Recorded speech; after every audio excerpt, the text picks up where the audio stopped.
Time to time వార్తలకు స్వాగతం. ముందుగా వార్తల్లోని ముఖ్యాంశాలు. ప్రపంచ బ్యాంక్తో అమరావతి అభివృద్ధిపై చంద్రబాబు చర్చలు, పెట్టుబడులకు అనుకూల వాతావరణం, 3 ప్రాంతాల సమగ్ర అభివృద్ధిపై స్పష్టం, అమరావతిని గ్రోత్ ఇంజిన్గా తీర్చిదిద్దే ప్రణాళికలు.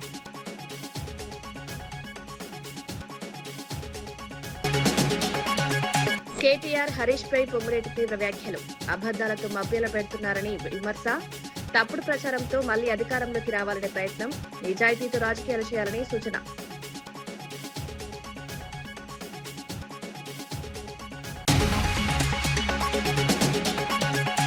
ఆదిలాబాద్లో డిఫెన్స్ ఎయిర్పోర్ట్ కేంద్రం కీలక ప్రణాళిక. డిఫెన్స్ ఎయిర్పోర్ట్తో ఆదిలాబాద్ అభివృద్ధికి కొత్త దారులు, రక్షణతో పాటు సివిల్ టెర్మినల్ ఏర్పాటు, వరంగల్ ఎయిర్పోర్టుకు శంకుస్థాపన.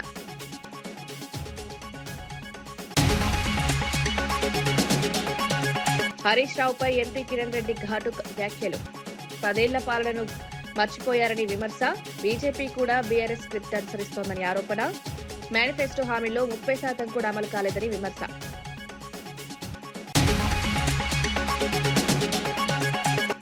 రైతుల భూముల వివాదంపై మందకృష్ణ ఘాటు హెచ్చరిక, సమస్యలపై రైతులతో భేటీ నిర్వహణ, పేద రైతులను ఇబ్బంది పెట్టడం సరికాదని వ్యాఖ్య, అన్యాయం జరిగితే ఉద్యమాలు చేస్తామని హెచ్చరిక. ముఖ్యమంత్రి చంద్రబాబు ప్రపంచ బ్యాంక్ ప్రతినిధులతో కీలక సమావేశం నిర్వహించారు. అమరావతిలో భారీ పెట్టుబడులకు అవకాశాలపై చర్చించారు. రాష్ట్రానికి అమరావతి గ్రోత్ ఇంజన్ గా మారుతుందని ప్రతినిధులు అభిప్రాయపడ్డారు. ప్రపంచ స్థాయి రాజధాని నిర్మాణంతో పాటు సమగ్ర అభివృద్ధి లక్ష్యంగా ప్రణాళికలు రూపొందిస్తున్నామని సీఎం తెలిపారు. రాష్ట్రాన్ని 3 ప్రాంతాలుగా అభివృద్ధి చేసే విధంగా చర్యలు తీసుకుంటున్నట్లు వివరించారు. పెట్టుబడులను ఆకర్షించేందుకు అనుకూల వాతావరణం సృష్టిస్తున్నామన్నారు. ఈ సమావేశం రాష్ట్ర అభివృద్ధికి కీలకంగా మారే అవకాశం ఉందని అధికారులు భావిస్తున్నారు.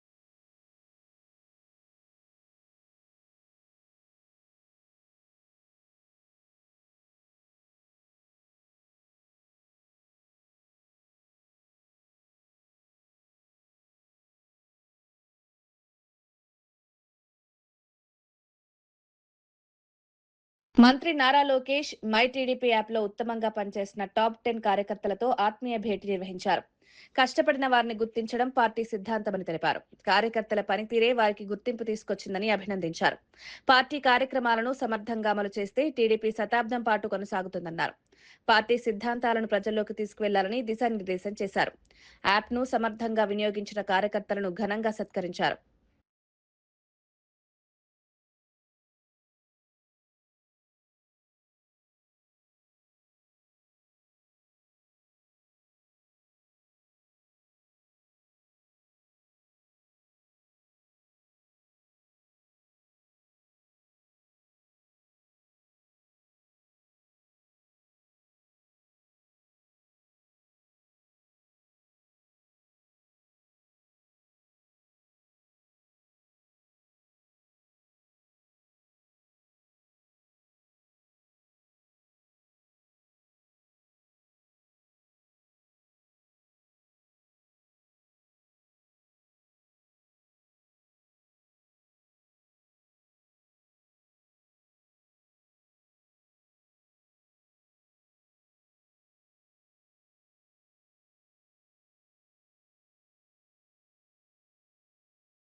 ఆదిలాబాద్ లో డిఫెన్స్ ఎయిర్పోర్ట్ నిర్మాణానికి కేంద్ర ప్రభుత్వం సిద్దమవుతోందని మంత్రి రామ్మోహన్ నాయుడు తెలిపారు. ఈ నెల 17న రక్షణ, సివిల్ ఏవియేషన్ రాష్ట్ర అధికారులతో కలిసి క్షేత్రస్థాయి పర్యటన చేపడతామన్నారు. రక్షణ శాఖ నిర్మించే ఈ ఎయిర్పోర్ట్లో సివిల్ ఏవియేషన్ కోసం ప్రత్యేక టెర్మినల్ ఏర్పాటు చేస్తామని వెల్లడించారు. వరంగల్ విమానాశ్రయానికి 3 నెలల్లో శంకుస్థాపన జరుగుతుందన్నారు. ఈ ప్రాజెక్టులతో ప్రాంతీయ అభివృద్ధికి కొత్త దారులు తెరుచుకుంటాయన్నారు. ఉద్యోగ అవకాశాలు పెరగడంతో పాటు రవాణా సదుపాయాలు మెరుగుపడతాయని అన్నారు. Have any nearby airport facility also have been aspiring to build an airport for themselves in the state in the region of Adilabad, and this issue has been strongly taken up by Minister Kishan Reddy ji, who comes from that state and who has been constantly guiding me also in or advising from the state of Telangana on how to have more airports built, because the only major airport in the state of Telangana is the Hyderabad Shamshabad airport, that has been built nearly 25 years ago. So there is a need for Telangana to have more airports, and that is the idea and the vision of our Honorable Prime Minister Narendra Modi ji. For Viksit Bharat 2047, we are envisioning 350 airports. We have around 165 airports today, so we have to double the number of airports. And we are looking at the remote areas, we are looking at the tier 2, tier 3 cities to build these new airports. And Adilabad is one of the most prospective areas to build an airport today. And what we have observed there is that there is already an old airstrip lying with the Ministry of Defence, and they have compiled 370 acres of land for themselves. So that is why it was important for us to interact with the Ministry of Defence to get their support in expanding that airport into a proper full-fledged airport. So we are very thankful on behalf of the state of Telangana and people of Telangana that Rajnath Singh sir has extended full cooperation in building the airport, and all the necessary approvals also he has assured that we are in the interest of building an airport there. And another aspect that he has communicated was that they want to set up a nice training facility from the side of defense to be operational in Adilabad region. So that is going to be an added activity for the airport. YCP నేతలపై Ponnuru MLA Dhulipala Narendra తీవ్ర విమర్శలు చేశారు. విధ్వంసంతో ప్రారంభమైన పాలన ఇప్పుడు 11 సీట్లకు పరిమితమైన వారి వైఖరిలో మార్పు లేదన్నారు. గొడవలు సృష్టించి రాజకీయ లాభం పొందడం వైసీపీ నైజమని ఆరోపించారు. చట్టాన్ని మించిన చర్యలు చేస్తే కఠిన చర్యలు తప్పవని హెచ్చరించారు. ప్రజాస్వామ్య వ్యవస్థలో చట్టం తన పని తాను చేసుకుంటుందని స్పష్టం చేశారు. రాజకీయాల్లో బాధ్యతాయుతంగా వ్యవహరించాలని సూచించారు. ఈ వ్యాఖ్యలు ఆంధ్రప్రదేశ్ రాజకీయాల్లో చర్చనీయాంశంగా మారాయి. వేధింపులు భరించే ప్రజలు తిరుగుబాటు చేశారు. ప్రజా తిరుగుబాటు వల్లే జగన్మోహన్ రెడ్డి ప్రభుత్వం 11 సీట్లు పడిపోయింది. మీరు ఇంకా కనుక బుద్ధి తెచ్చుకోబోతే రాబోయే రోజుల్లో మీ అస్తిత్వాన్ని కోల్పోయే రోజులు ఉన్నాయని చెప్పి తెలియజేస్తా ఉన్నాం. బీఆర్ఎస్ నేత హరీష్ రావుపై ఎంపీ చామల కిరణ్ కుమార్ రెడ్డి తీవ్రంగా స్పందించారు. 10 ఏళ్లు అధికారంలో ఉన్న బీఆర్ఎస్ ను ప్రజలు మర్చిపోయారన్నారు. ముఖ్యమంత్రి కావాలంటే ప్రజలకు నిజాలు చెప్పాలని సూచించారు. బీజేపీ నేతలు కూడా బీఆర్ఎస్ స్క్రిప్ట్ ను చదువుతున్నారని విమర్శించారు. 2014లో ప్రజలను తప్పుదోవ పట్టించి ఓట్లు పొందిన పార్టీలుగా బీఆర్ఎస్ బీజేపీని పేర్కొన్నారు. మేనిఫెస్టోలో ఇచ్చిన హామీలలో కనీసం 30% కూడా అమలు చేయలేదని ఆరోపించారు. ఈ వ్యాఖ్యలు రాష్ట్ర రాజకీయాల్లో చర్చనీయాంశంగా మారాయి. ప్రజలకు ఏం చెప్పాలి? వాస్తవాలు చెప్పాలి. 2014లో 18లో మీరు ఇచ్చినటువంటి వాగ్దానాలు నుంచి మొదలు పెడదాం. ఎందుకంటే మీరు రోజు వచ్చి కాంగ్రెస్ పార్టీ 6 గ్యారెంటీల గురించి మీతో పాటు మీరు మాట్లాడినాక మీ స్క్రిప్టును దొంగలించి మీ స్క్రిప్టును దొంగలిస్తుర్రో మీరే షేర్ చేస్తుర్రో మా తర్వాత మీరు ప్రెస్ మీట్ పెట్టమని బండి సంజయ్ గారికి, బీజేపీ నాయకులకు, మీ బీ టీం పార్టీకి మీరు పొద్దున ప్రెస్ మీట్ పెడతారు, మధ్యాహ్నం తర్వాత అదే రైమ్స్ పాడడానికి వాళ్ళు వస్తారు. వాళ్ళు కూడా వచ్చి 6 గ్యారెంటీలు అంటారు. నేను ఇద్దరికి సమాధానం చెప్పదలుచుకున్నా ఇవాళ గ్యారెంటీల మీద. ఈ భారతదేశంలో గత కొన్ని ఏళ్ళుగా, అంటే మనం పోనీ 2014 తీసుకుందాం, ఎందుకంటే అప్పుడే బీఆర్ఎస్ పార్టీ వచ్చింది, అప్పుడే బీజేపీ పార్టీ వచ్చింది. ఇక అంతకుముందు అంటే కాంగ్రెసే ఉంది కాబట్టి ఇంక నా గురించి నేను ఎందుకు చెప్పాలి, మా పార్టీ గురించి. 2014లో ప్రజలను తప్పుతో పట్టించి ఓట్లు వేయించుకున్న పార్టీలు ఏంటి? 2014 నుంచి ఈ రోజు వరకు అధికారంలో ఉన్నటువంటి బీజేపీ పార్టీ సెంట్రల్లో, 2014 నుంచి 2023కు ప్రజలు గమనించి, ప్రజలు గుర్తుపట్టి, ప్రజలు వాస్తవాలు తెలుసుకొని తరిమి కొట్టినటువంటి బీఆర్ఎస్ పార్టీ. 14-18లో మీరు ఇచ్చిన మేనిఫెస్టోలో 30% కూడా చేయలే మీరు. ఎందుకంటే అప్పుడున్న కేసీఆర్కి ప్రజలకు ఇవన్నీ అవసరమారా, పైసలు ఇచ్చి కొనుక్కోవాలి, దాచుకునే తీసి కొన్ని ఇచ్చి కొనుక్కోవాలి తప్ప వీళ్ళకి ఇవన్నీ చేస్తామరా, చెప్పేది ఒకటి చేసేది ఒకటి ఉంటుంది, గిట్లా చేస్తే మనం ఏడుంటాం రా అని చెప్పి ఓవర్ కాన్ఫిడెన్స్ తోటి రెండోసారి కూడా అధికారంలోకి వచ్చారు. మంత్రి పొంగులేటి శ్రీనివాస్ రెడ్డి బీఆర్ఎస్ నేతలపై తీవ్ర వ్యాఖ్యలు చేశారు. కేరళ ఎన్నికల ప్రచారంలో ఉన్న సమయంలో తనపై అసత్య ప్రచారం చేశారని ఆరోపించారు. అబద్దాలు, డ్రామాలతో ప్రజలను మభ్యపెట్టే ప్రయత్నం చేస్తున్నారని మండిపడ్డారు. మళ్లీ అధికారంలోకి రావాలని ఆశతో తప్పుడు ప్రచారం చేస్తున్నారని విమర్శించారు.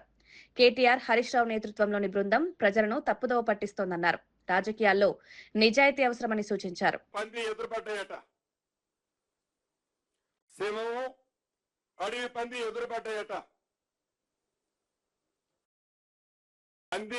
ఈ సింహాన్ని రెచ్చగొట్టడానికి ప్రయత్నం చేస్తుందట.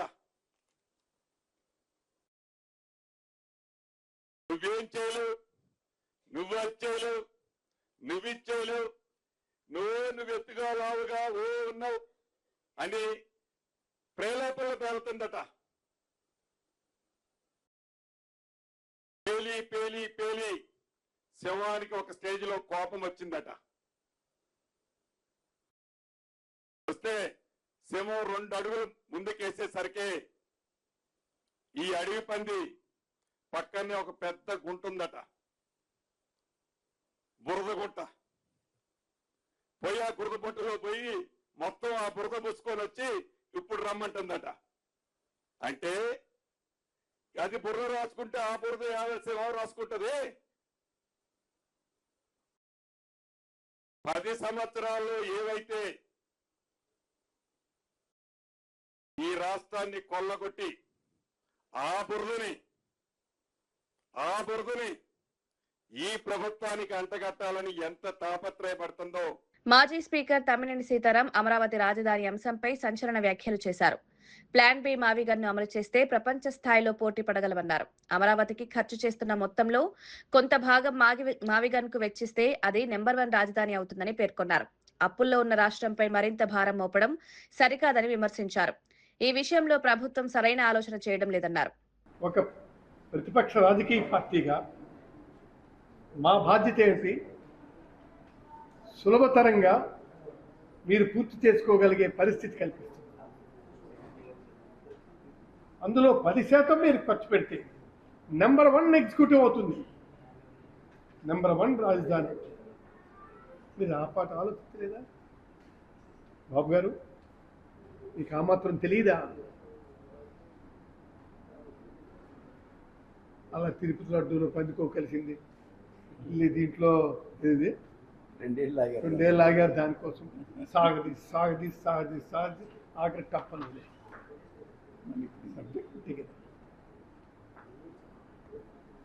విషయం ఏదైనా ఉంటే కదా మీరు. అది కానప్పుడు plan B is an excellent proposal for you. తర్వాత మీ ఇష్టం. ప్రభుత్వం ఈ పరిస్థితుల్లో ఉన్నాయి. అప్పులే ఇప్పుడు 3,050 కోట్ల పైన ఉన్నాయి కదా, 3,52,000 కోట్లు ఉన్నాయి కదా. ఈ అప్పులకు తోడు ఇదొకట.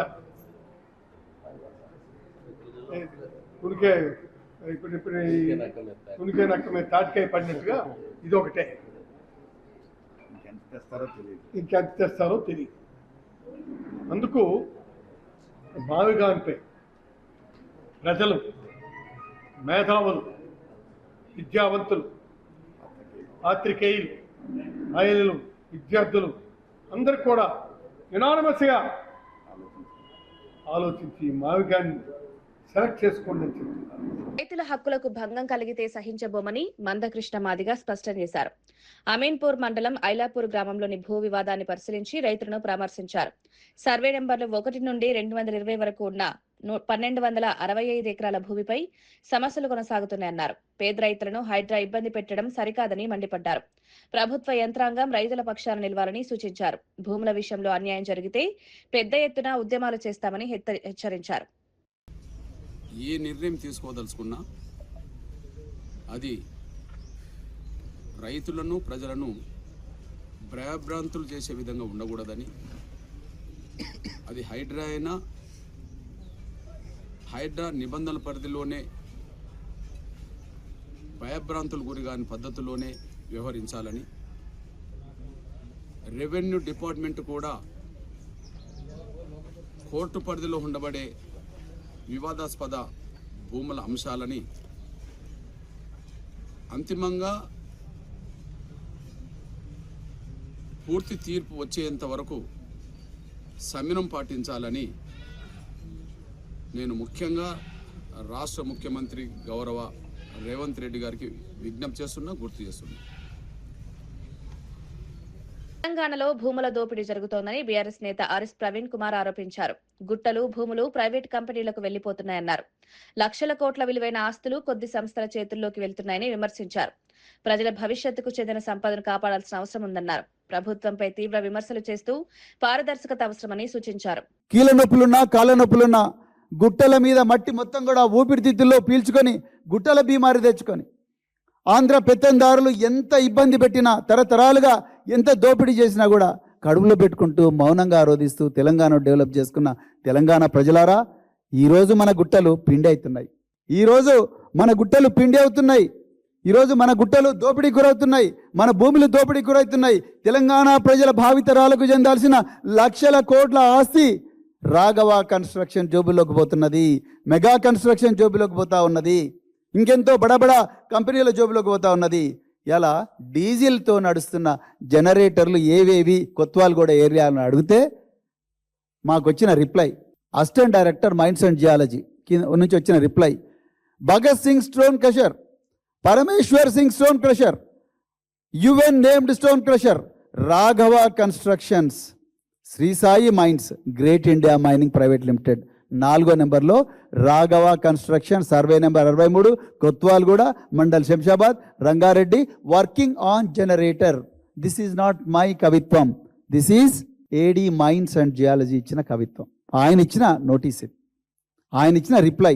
ఇప్పుడు చెప్పండి శ్రీనివాసరెడ్డి గారు, మీకు సంబంధం లేదా కొత్వాల్గూడ మైన్స్? ఎంతసేపు మీరు హరీష్ రావు గారిని, కేటీఆర్ గారిని, కేసీఆర్ గారిని, బీఆర్ఎస్ పార్టీని నిందిస్తున్నారు కదా, ఇప్పుడు మీరు చెప్పండి ఆధారాలు మేము ముందర పెట్టినాం, రండి ఇప్పుడే ఇక్కడే ఛాయ్ తాగిపోదాం అక్కడికే అమరవీరుల స్తూపం దగ్గరికి. ఇన్ని ఆధారాలు ఉండి ఇవన్నీ బయట పెట్టిన తర్వాత కూడా మీరు ప్రజలను మళ్ళీ బోర్డులు మారుస్తూ తప్పుదో పట్టిస్తుంటే మీరు ఎట్లా కూర్చుంటున్నారండి? అంత పవిత్రమైన సెక్రటరియట్లో నాకు అర్థం కాదు. ఒకవైపు అమరవీరుల స్తూపం, మరోవైపు బాబాసాహెబ్ అంబేద్కర్, ఒకవైపు తథాగత గౌతమ బుద్ధుడు, వాళ్ళందరి మహనీయుల మధ్యలో ఉన్న కేసీఆర్ గారు ఎంతో అపురూపంగా కట్టిన సెక్రటరియట్లో కూర్చునే అర్హత ఉందా శ్రీనివాసరెడ్డి గారు మీకు? మియాపూర్లో బీఆర్ఎస్ నేత రవి యాదవ్ పై పోలీసులు కేసు నమోదు చేయడం వివాదాస్పదమైంది. శేరిలింగంపల్లి ఎమ్మెల్యే అరికపూడి గాంధీ ఫిర్యాదు మేరకు ఈ కేసు నమోదు చేసినట్లు సమాచారం. కాలనీలలో డ్రైనేజీ సమస్యలపై ప్లేకార్డులు ప్రదర్శించడంతో ఈ వివాదం ప్రారంభమైంది. ఈ కేసును తప్పుడు ఆరోపణలుగా న్యాయవాదులు అభివర్ణించారు. ఇలాంటి కేసులు సుప్రీంకోర్టులో నిలబడవని పేర్కొన్నారు. రాబోయే ఎన్నికలను దృష్టిలో ఉంచుకుని రాజకీయంగా ఇలాంటి చర్యలు తీసుకుంటున్నారని రవి యాదవ్ ఆరోపించారు. ఎన్ని కేసులు పెట్టినా వెనక్కి తగ్గబోనని స్పష్టం చేశారు. జరిగింది. కన్సెంట్ డీసీపీ గారికి, కన్సెంట్ మేజిస్ట్రేట్లకు కూడా డైరెక్షన్ ఇవ్వడం జరిగింది. కానీ ఇక్కడ మా రవి యాదవ్ గారి మీద ఈరోజు ఎఫ్ఐఆర్ అయిన విధానం మనం చూస్తుంటే ఇక్కడ క్లియర్గా హైకోర్టు, సుప్రీంకోర్టు జడ్జిమెంట్లని పోలీసులు వైలేట్ చేసిరని మనకు క్లియర్గా కనబడుతుంది. ఇక్కడ రవి గారు చేసిన తప్పు ఎక్కడ కూడా, ఇక్కడ వాళ్ళు ఇచ్చిన కంప్లైంట్ ప్రకారం, వాళ్ళు చేసిన ఎఫ్ఐఆర్ ప్రకారం రవి యాదవ్ మీద ఎఫ్ఐఆర్ చేయొద్దు అని చెప్పి 41 సిఆర్పీస్కి వాళ్ళు ఏదైతే 35 క్లాస్ 3 నోటీస్ ఇవ్వడం జరిగిందో దానికి మేము క్లియర్గా రిప్లై రాయడం జరిగింది. ఏదైతే రవి యాదవ్ గారి మీద నమోదు చేసినటువంటి కేసు ఉందో చట్ట ప్రకారం ఈ కేసు చెల్లదు. 35 క్లాస్ 3 ప్రకారం ప్రాపర్గా మీరు ఇన్వెస్టిగేషన్ చేయండి. సుప్రీంకోర్టు అదేవిధంగా హైకోర్టు ఇచ్చిన జడ్జిమెంట్ల ప్రకారం, జడ్జిమెంట్లు ఎక్కడ కూడా జడ్జిమెంట్లో డీజీపీ గారు క్లియర్గా జడ్జిమెంట్ను వైలేట్ చేస్తున్నారు. ఇప్పటికైనా అంటే నల్లబాలు గారి కేసులో డీజీపీ గారికి, కన్సెంట్ పోలీసులకు ఇచ్చినటువంటి జడ్జిమెంట్లని మీరు ఫాలో చేస్తే తప్పుడు ఎఫ్ఐఆర్లు నమోదు చేయడం అంటే సీనియర్ లీడర్లని, రవి యాదవ్ గారి లాంటి సీనియర్ లీడర్లని అంటే అనగదొక్కే కార్యక్రమం, రాజకీయ ప్రలోభాలకు లోబడి ఈరోజు కేసు చేసినట్టు మనకు కనబడుతుంది. ఇలాంటి పొలిటికల్ వెండక్టర్ మీద చేసినటువంటి కేసులకి బీఆర్ఎస్ క్యాడర్ భయపడదు. మేము బీఆర్ఎస్ లీగల్ టీం రవి యాదవ్కు అండగా ఉంటుంది, రవి యాదవ్ను కాపాడుతుంది. తప్పుడు కేసులు ఎన్ని పెట్టినా ఈరోజు రవి యాదవ్కి బీఆర్ఎస్ లీగల్ టీం అండగా ఉంటుంది. తప్పుడు కేసులు, ఈ కేసు మీద కూడా ప్రాపర్ ఇన్వెస్టిగేషన్ చేసి కేసులు క్లోజ్ చేయకపోతే మేము హైకోర్టుకి వెళ్ళి అదేవిధంగా క్రిమినల్ డిఫమేషన్ వేసే అవకాశం కూడా ఉంటుంది. ఫర్దర్గా ఏ కేసు పెట్టినా ఇక్కడ ఈ పరిధిలో ప్రాపర్ ఇన్వెస్టిగేషన్ చేయాలి. ఇన్వెస్టిగేషన్ చేసిన తర్వాత నిజంగా రివీల్ చేసినట్టయితే, అగ్రీవ్డ్ పర్సన్ కంప్లైంట్ ఇచ్చినట్టయితే మాత్రమే ఎఫ్ఐఆర్ చేసే అవకాశం చట్ట ప్రకారం ఉంటుందని చెప్పి ఈరోజు బీఆర్ఎస్ లీగల్ టీం రవి యాదవ్కు మద్దతుగా పిఎస్కి రావడం జరిగింది. ఏ కేసులైనా బీఆర్ఎస్ లీగల్ టీం రవి యాదవ్కు మద్దతు తెలపడానికి మేము ముందుంటామని తెలియజేస్తున్నాం. జై తెలంగాణ. సురక్షిత మాతృత్వంతోనే ఆరోగ్యకరమైన సమాజం నిర్మాణం సాధ్యమని టీజీఐఏసీ చైర్పర్సన్ నిర్మల జయప్రకాష్ రెడ్డి తెలిపారు. సంగారెడ్డిలో నిర్వహించిన సేఫ్ మదర్ డే కార్యక్రమంలో పాల్గొని గర్భిణీల ఆరోగ్యంపై అవగాహన కల్పించారు. ఏఎన్సీ పరీక్షలు, పోషకాహారం, మాతృ మరణాల నివారణపై వైద్యులకు వర్క్షాప్ నిర్వహించారు. గర్భధారణ సమయంలో సరైన జాగ్రత్తలు తీసుకోవాలని సూచించారు. చిన్న వయసులో వివాహాలు నివారించాల్సిన అవసరం ఉందని తెలిపారు. జిల్లా కలెక్టర్ ప్రావీణ్య కూడా వైద్య సిబ్బంది సమన్వయంతో పనిచేయాలని సూచించారు. తల్లి, శిశు ఆరోగ్యంపై ప్రత్యేక దృష్టి పెట్టాలని తెలిపారు. తీసుకోవాల్సిన ఆహారం ఏంటి, వాళ్ళు ఉండాల్సిన పద్ధతులు ఏంటి అని కూడా చెప్పడం జరుగుతుంది. ఏ ఇబ్బంది ఉన్నా కానీ ఇమీడియట్గా వాళ్ళకి డాక్టర్స్ అందరు కూడా సలహాలు ఇచ్చి మరి వాళ్ళ ఆరోగ్యాన్ని కాపాడుకోవాల్సిన విషయం మరి ఈరోజు వర్క్షాప్లో చెప్పడం జరిగింది. అలాగే తల్లి పిల్ల మరి బాగుండాలి, మదర్ అండ్ చైల్డ్ అంటే మరి వాళ్ళు ఎలాంటి జాగ్రత్తలు తీసుకోవాలనేది చెప్పడం జరుగుతుంది. మరి ముఖ్యంగా రాష్ట్ర ప్రభుత్వం మరి వైద్య శాఖ మంత్రివర్యులు దామోదర్ రాజనరసింహ గారు అలాగే ముఖ్యమంత్రి రేవంత్ రెడ్డి గారు మరి దీని మీద ఎక్కువ ఫోకస్ పెట్టి అందరూ కూడా ఆరోగ్యంగా ఉండాలనే ఉద్దేశంతో మరి సమాజంలో ఉన్న ప్రతి ఒక్కరు కూడా దీన్ని సద్వినియోగం చేసుకోవాలని తెలియజేయడానికి ఈ కార్యక్రమం చేసిన కలెక్టర్ గారికి అందరికీ కూడా ధన్యవాదాలు.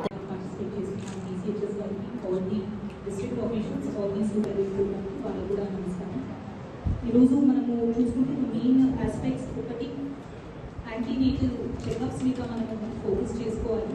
ఈ యాంటీనేటల్ చెకప్స్ మనకి ఆశా అండ్ ఏఎన్ఎం నెట్వర్క్ చాలా స్ట్రాంగ్ ఉంది. వాళ్ళు చేస్తున్న రెగ్యులర్ ఎవ్రీ ట్రైమిస్టర్ వాళ్ళు చేస్తున్న చెకప్స్ వాళ్ళు పిఎల్సీకి ఇవైతే తీసుకొస్తున్నారు. That is the crucial stage at which majority of the cases can be avoided in to high risk కానీ ఆర్ అర్లీ డిటెక్షన్ ఉంటేనే they will be able to take corrective action at the right time. 100% tracking of every women డిస్ట్రిక్ట్లో రూరల్లో అవ్వచ్చు అర్బన్లో అవ్వచ్చు 100% of the women who are pregnant they should be tracked by our health system.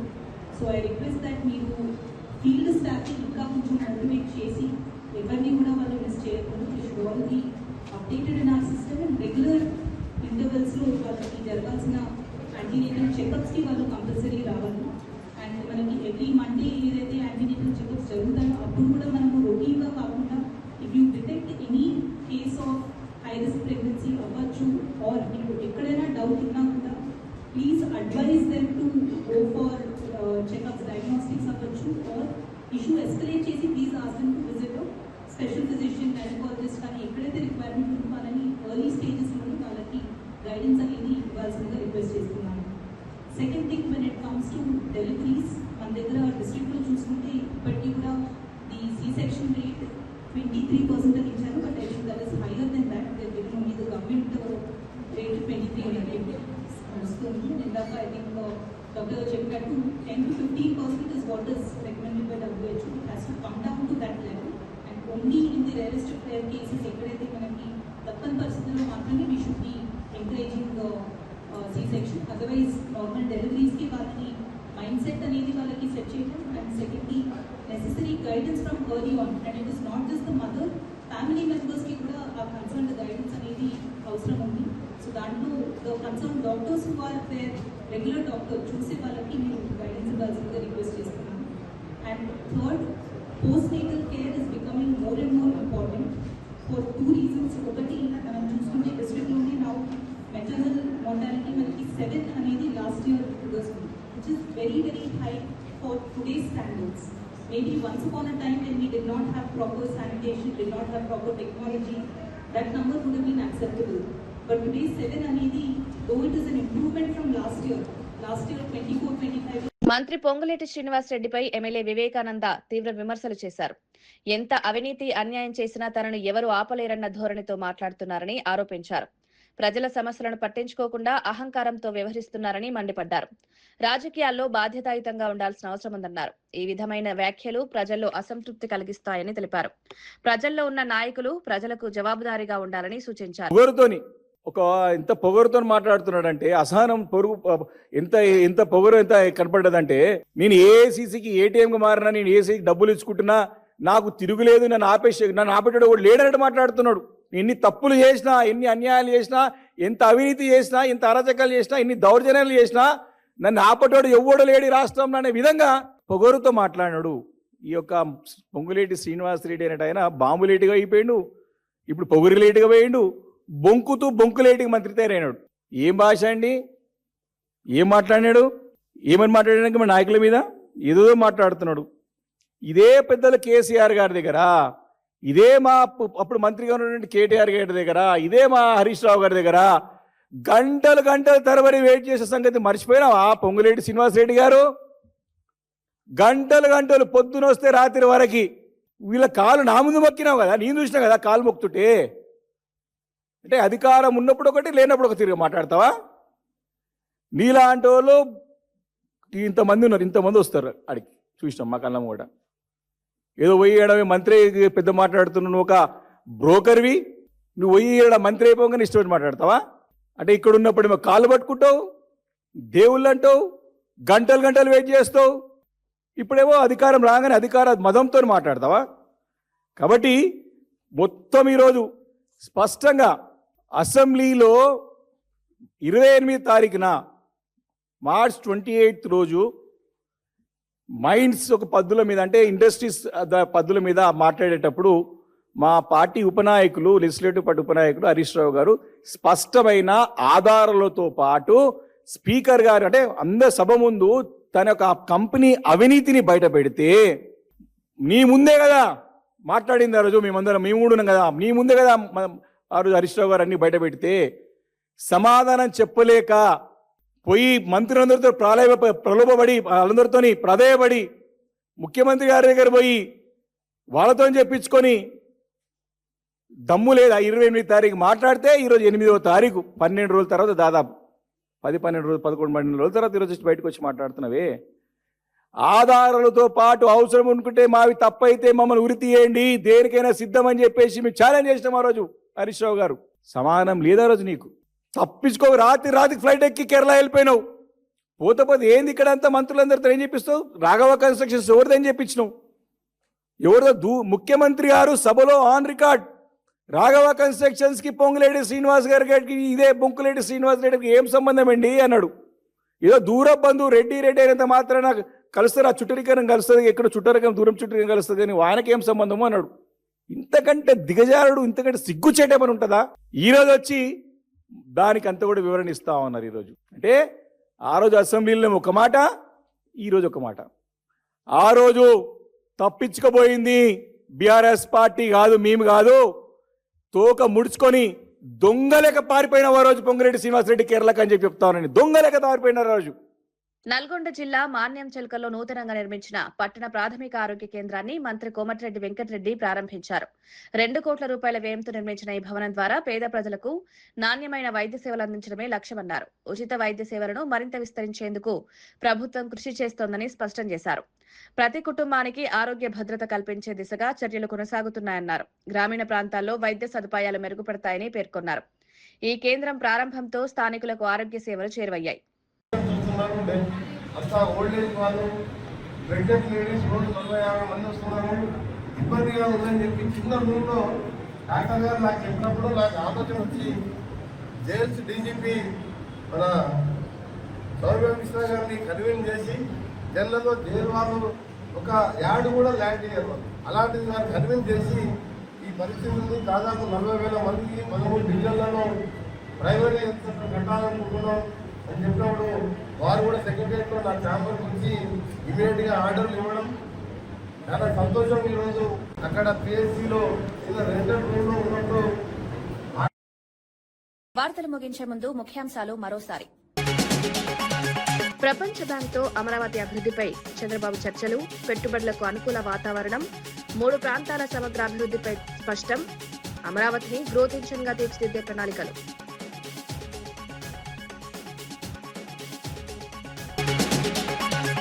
KTR Harish పై పొంగులేటి తీవ్ర వ్యాఖ్యలు, అబద్దాలతో మభ్యలు పెడుతున్నారని విమర్శ, తప్పుడు ప్రచారంతో మళ్లీ అధికారంలోకి రావాలనే ప్రయత్నం, నిజాయితీతో రాజకీయాలు చేయాలని సూచన.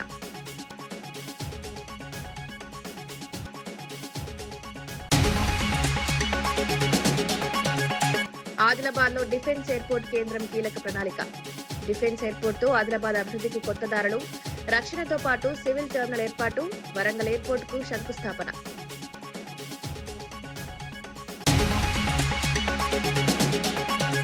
హరీష్ రావుపై ఎంపీ కిరణ్ రెడ్డి ఘాటు వ్యాఖ్యలు, 10 ఏళ్ల పాలనను మర్చిపోయారని విమర్శ, బీజేపీ కూడా బీఆర్ఎస్ స్క్రిప్ట్ అనుసరిస్తోందని ఆరోపణ, మేనిఫెస్టో హామీల్లో 30% కూడా అమలు కాలేదని విమర్శ.